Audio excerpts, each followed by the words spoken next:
Orang yang jahat padamu dan keluargamu terkena karma. Assalamualaikum warahmatullahi wabarakatuh. Hai guys, welcome to my channel. Kembali lagi bersama aku di sini Bang Cono seperti biasa. Pada kesempatan kali ini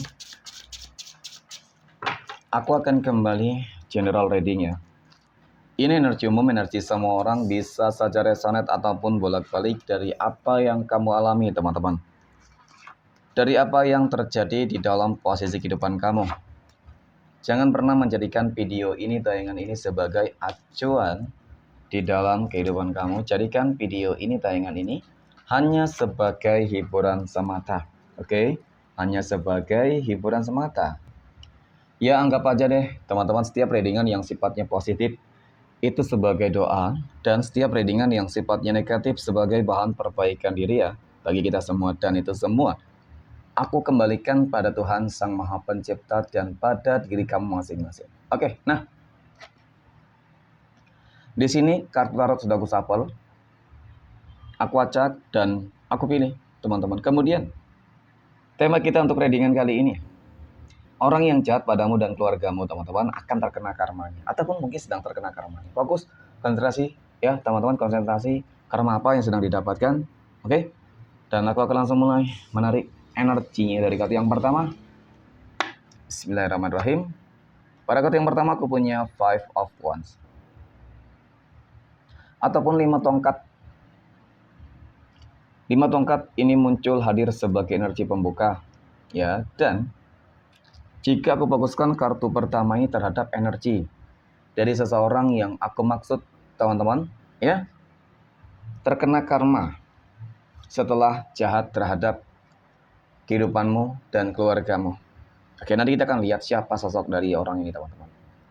Nah, jadi ketika kita berbicara terkait dengan seseorang yang jahat terhadap kamu dan keluargamu, berarti ini orang masih memiliki sebuah hubungan dan keterkaitan ya, yang cukup dekat pula pastinya. Oke, nanti kita akan lihat. Dan di sini sebenarnya sebuah karma itu sudah terjadi. Sebuah karma itu sudah dirasakan. Seperti adanya sebuah doa, sebuah sumpah. Ya, doa dan sumpah yang membuat seseorang tersebut kehidupannya benar-benar hancur berantakan. Oke. Nah, sumpah dan doa siapa ya? Tentu mungkin doa kamu, sumpah kamu, dan mungkin orang-orang lain yang juga dia jolimi. Ya. Nah, berarti kan ketika banyak ya doa dan sumpah itu tadi teman-teman, ini cukup menunjukkan bahwasannya seseorang ini memang cukup toksik. Suka jolim terhadap kehidupan orang lain, suka jahat terhadap kehidupan orang lain, suka mengusik kehidupan orang lain. Ya. Dan karma apa sih yang sebenarnya sedang dirasakan? Karma apa sih yang sebenarnya sedang diterima oleh seseorang tersebut, teman-teman? Oke, kita akan lihat. Nah, aku punya 9 of Pentacles. Aku punya 9 koin, teman-teman. 9 koin ini muncul hadir, dan jika aku fokuskan kartu kedua ini terhadap energi kamu, setelah seseorang tersebut terkena karma dari semua perbuatan yang memang dia lakukan, teman-teman, artinya dia benar-benar menuai. Seketika itulah kehidupan kamu akan berubah. Ya. Kehidupan kamu akan bangkit. Kehidupan kamu akan lebih baik. Contoh lah ya. Mungkin seseorang tersebut jolim terhadap kehidupan kamu, jahat terhadap kehidupan kamu. Ya, punya usaha, kemudian usaha kamu ditutup olehnya. Karena nggak ingin kamu sukses, berhasil. Ya, lantas setelah mungkin doa dan sumpahmu lah teman-teman, ya, yang selalu kamu lakukan, sehingga apa yang mungkin dia kirimkan untuk menutup jalan keresahan kamu itu kembali kepada hidupnya sendiri.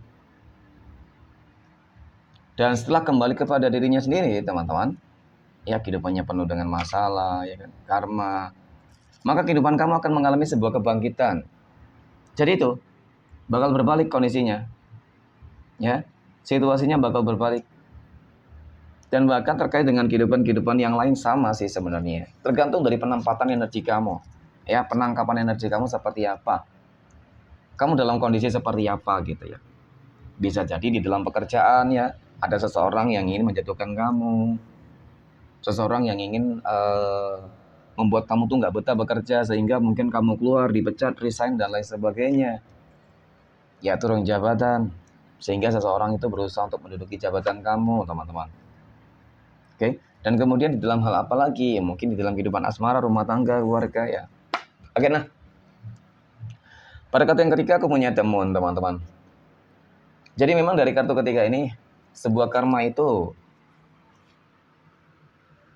sudah datang. Ya. Sudah mendekat dan bahkan dampak yang telah terjadi itu cukup membuat adanya sebuah beban. Ya. Beban-beban yang sangat begitu besar, teman-teman. Ini The Moon. Ini The Moon kartu yang menggambarkan tentang bagaimana sih ketakutan dari seseorang tersebut, teman-teman. Setelah memang dia mengakui ataupun menyadari bahwasanya semua perbuatan jahatnya itu sudah terlalu banyak. Ya, dia sebenarnya sudah menyadari perbuatannya pasti bakal menuai karma, tetapi ini orang terkadang nggak mempedulikan. Ya, karena kalau aku lihat sih orang ini cukup toksik. Sudah terkena karma pun dia belum juga bertobat nih. Ya seakan-akan itu saran dari orang-orang terdekatnya sendiri, saran dari orang-orang baik itu diabaikan, teman-teman ya. Itu terus yang dia lakukan nih. Menolak hal yang baik, menerima hal-hal yang buruk nih. Ya memiliki pola pikir yang dimana ketika dia punya tujuan, ketika dia tidak suka terhadap kehidupan orang lain, maka orang lain tersebut harus kehidupannya hancur. Jadi itu yang memang dilakukan, teman-teman. Nah, oke. Kemudian pada kartu yang kelima, aku punya Queen of Wands. Ada Ratu Tongkat di sini, teman-teman. Ratu Tongkat ini apa, teman-teman? Ini adalah sebuah kartu yang menggambarkan bahwasanya ya, kamu akan benar-benar shock banget ketika mengetahui, melihat, teman-teman, bahwasanya orang yang jahat selama ini terhadap kehidupan kamu dan keluarga kamu, ya itu siapa gitu. Kamu akan melihatnya, ya setelah karma-karma ini benar-benar dia rasakan. Mungkin bisa jadi selama ini kamu juga sudah tahu siapa orangnya, ya dari feeling, firasat, intuisi kamu, teman-teman. Tetapi mungkin karena apa ya, kamu tidak memiliki cukup bukti dan kemudian ya orangnya kehidupannya memang baik-baik saja, gitu sih. Ya belum sesuai dengan harapan lah, sumpah ataupun doa-doa kamu dan yang lain, teman-teman. Tetapi karena kali ini melihat kehidupan dia yang mungkin cukup memprihatinkan, ya dari kondisi ekonominya mungkin, kesehatannya. Tetapi memang yang lebih cenderung terkait dengan kondisi kesehatannya yang sudah mulai sakit-sakitan banget, teman-teman ya. Kemudian mungkin ya di dalam kondisi ekonominya ataupun keuangannya yang sudah mulai berantakan, kacau balau banget gitu ya. Nah, ya dari kartu keenam aku punya Eight of Swords. Ada 8 pedang. 8 pedang muncul hadir, teman-teman, untuk energi kartu keenam. Jadi dari kartu keenam ini ya, yang aku lihat tentang sebuah karma yang cukup mengerikan sepertinya, teman-teman.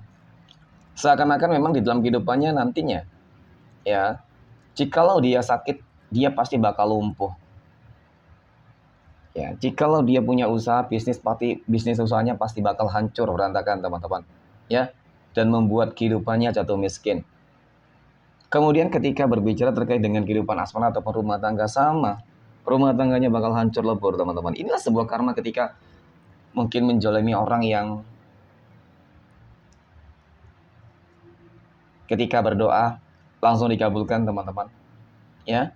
Nah, oke. Yang terakhir, Three of Cups. Jadi siapa sosok orang tersebut, teman-teman, yang selama ini jalin terhadap kehidupan kamu ya? Jadi memang kalau melihat dari energi ini, ya, masih memiliki sebuah hubungan dan keterkaitan yang sangat begitu besar, teman-teman. Ya, seseorang yang selalu interaksi dengan kamu sebenarnya selama ini. Tetapi ketika ada konflik mungkin bisa jadi seperti itu, teman-teman. Kemudian ya hubungannya menjadi renggang nih. Ya memang sih lebih dominan keluarga, teman dekat, ya, dan kemudian persaingan. Oke, mungkin demikian reading untuk kesempatan kali ini. Terima kasih dan assalamualaikum warahmatullahi wabarakatuh.